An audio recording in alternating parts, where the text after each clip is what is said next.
Alright guys, let's derive the equations of motion graphically. And as we can see in the figure, we have a velocity time graph, a v versus t graph, wherein our velocity v, which has units of meter per second, is on the y-axis. We have time t, which is on the x-axis.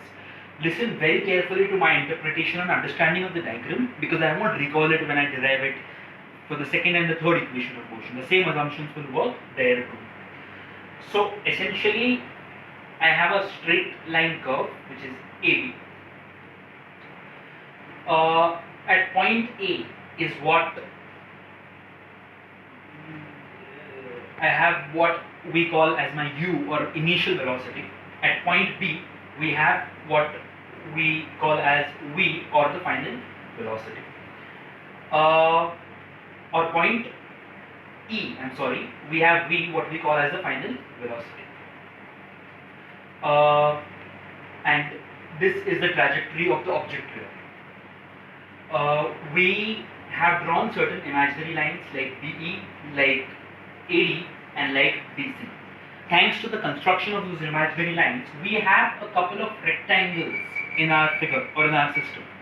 One of which is OADC, another of which is OEBC, another of which is AEBD. So essentially, with this backdrop in mind, we try and go ahead. BC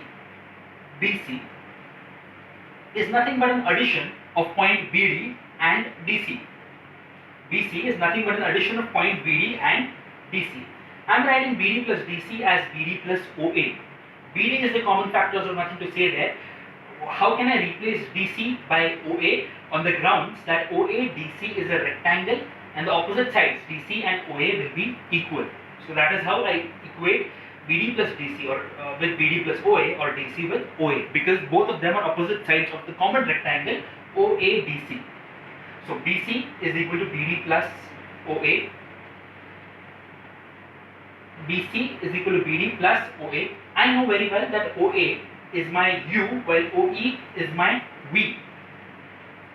With O being the origin, A being the point of U, E being the point of V.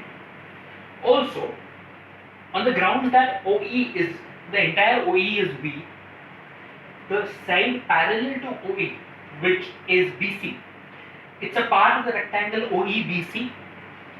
Since OE, the entire OE is final velocity V, and BC is the parallel side or the opposite side in the rectangle, we have BC also as V. So we now have BC as V and OA as U. Substituting these two components in this equation, BC is equal to BD plus OA, I get V is equal to BD plus U. And so as of now, BC is known and OA is known. They are V and U. We have debated the logic there. BD can be rearranged by taking U on the left hand side, and I get my equation 1 as BD is equal to V minus U. Now, the other day we studied the definition of acceleration. Acceleration is defined as the change in velocity per unit time taken. The change in velocity per unit time taken, or V minus U upon T. As per the notations of this figure, I can say that the entire OE is V minus U. I can say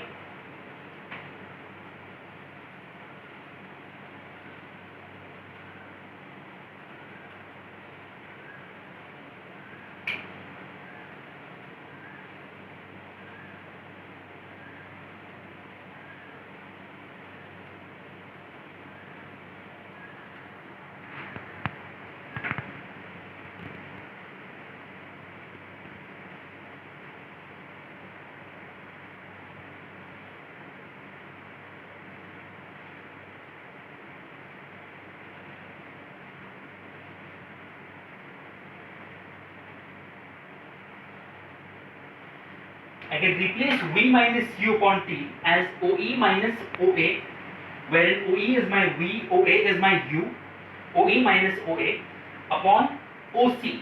We have our x-axis component as time small t, which we are calling as OC. I'm referring to this component as time t. So OE minus OA upon C has been translated from V minus U by T, wherein V, U and T have been given one reference point each in our graph. OE minus OA is actually AE and time T is OC. AE upon OC can be referred to as BD upon OC. Why? Because AE and BD are opposite sides of a rectangle. AE and BD are opposite sides of a rectangle. So I now have my acceleration A as BD upon OC. OC can be replaced as time small t. So A is equal to BD upon time t. Upon cross multiplication, BD is equal to A small a into small t, which is 80. BD is equal to 80. Also, from equation 1, I know for a fact that BD is equal to V minus U. So if I equate equation 1 and equation 2, I get V minus U is equal to 80, which is nothing but the first equation of motion. V minus U is equal to 80 can also be written as V is equal to U plus 80. So in the next video, we will see the second equation of motion.